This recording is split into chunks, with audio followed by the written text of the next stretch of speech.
এই পুরনো বক্সটাকে আজকে নতুন করে ডেকোর করব। চলুন তাহলে শুরু করা যাক। তো আমি প্রথমে এটাতে একটু জেসো লাগিয়ে নিয়েছি। অনেক বেশি উঁচু নিচু ভাঙ্গা জায়গা আছে এটাতে। তো জেসো দেওয়ার পরে এটার উপরে আবার একটু হালকা হোয়াইট কালার দিয়ে আবার একটা পেস্ট দিয়েছি। তারপরে এখানে আমি মোটপোজ দিয়েছি।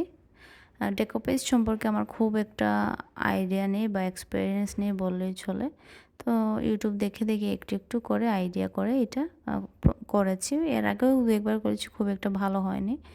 তো আজকেরটা অবশ্য বেশ ভালো হয়েছে, আমার এক্সপেকটেশন থেকে ভালোই হয়েছে। একটু কুঁচকে গেছে কিছু কিছু জায়গা, হয়তো বা আমার এক্সপিরিয়েন্সের অভাবের জন্যই, কারণ ডেকোপেজ নিয়ে আমি খুব একটা কাজ করিনি। তো এই দেখেন ফাইনাল রেজাল্টটা, মাশাআল্লাহ আমার কাছে খুব বেশি ভালো লেগেছে, এতটা এক্সপেক্টও করিনি আমি।